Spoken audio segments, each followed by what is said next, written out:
කුමරු ආදරේ ගෙනල්ලා කතාවට ආදරය කරන ඔයාලව ගොඩාක් ආදරෙන් පිළිගැනීමට කැමැත්තක් තියෙනවා.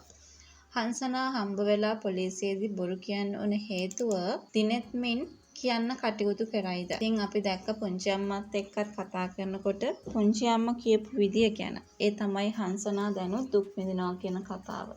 හංසනා එහෙම දුක් විඳින්න ඕනි කෙනෙක් නෙමෙයි කියන එක හැමතිස්සෙම පැහැදිලි කරලා දුන්නා කියන කාරණාව ගැන තමයි අපි මේ වෙලාවේදී ඔයාට මතක් කරන්නට බලාපොරොත්තුවක් තියාගෙන ඉන්නේ කියන කතාව ගැන අපි විශ්වාසයෙන් යුක්තව කතා කරගන්නට අවධානයක් තියාගන්නට හැකියාවක් ලැබෙනවා කියන ඒ කතාව ගැන තමයි අද වීඩියෝ එක හරහා මට මේ වෙලාවේ කතා කරන්නටත් පුළුවන්කමක් ඇති කරගෙන ඉන්නේ. තව දෙයක් විශ්වාසයෙන් යුක්තව අපි කතා කරනවා. ඒ තමයි දැන් මේ කලාගේ සැලසුම නම් සම්පූර්ණයෙන්ම සාර්ථක වුණා. මොකද මේ කලන් හිතාගෙන හිටියේ දිනෙත්මින් ඔය හංසනාගෙන් ඈත් වෙන්න ඕනි කියලා. මොකද දිනෙත්මින් හංසනාගෙන් ඈත් නොවුනොත් Tamanට ලොකු ප්‍රශ්නයක මූලාරම්භයක් වෙනවා කියන එක දැනගෙන හිටියා.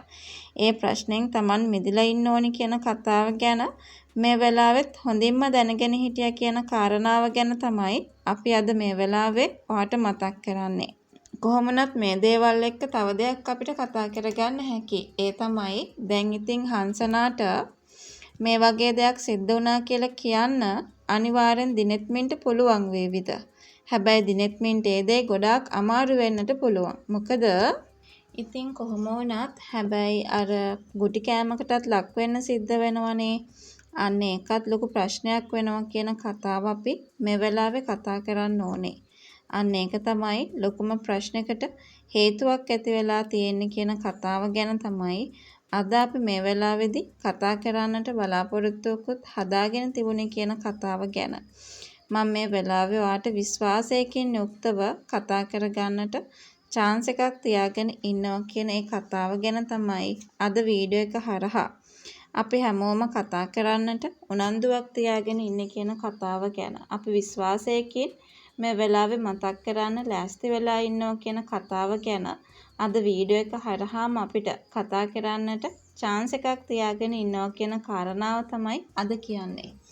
කොහොමනත් අසනීප වෙලා රෝහල්ගත වෙලා ඉන්න මොහොතකදී මේ හැම දෙයක්ම වෙනස් කරන තැනකටපත් වෙන්න පුළුවන්කම ලැබිලා තියෙනවා කියන ඒ කතාව ගැන තමයි අද වීඩියෝ එක හරහා අපි අනිවාර්යෙන්ම ඔයාට මතක් කරන්නට උනන්දුවක් තියාගෙන ඉන්නත් ඕනි කියන කතාව ගැන තමයි මම මේ වෙලාවේ ඔයාට මතක් කරන්නට ලෑස්ති වෙලා හිටියේ කියන ඒ කතාව තමයි අද වීඩියෝ එක හරහා අපිට මේ වෙලාවේ කතා කරන්නට පුළුවන්කමකුත් තියාගෙන ඉන්නේ කියන ඒ කතාව තමයි මම මේ වෙලාවේ ඔයාට මතක් කරන්නට සූදානමකුත් තියාගෙන ඉන්නේ කියන ඒ කතාව ගැන තමයි අද වීඩියෝ එක හරහාම අපිට මේ වෙලාවේ කතා කරන්න පුළුවන්.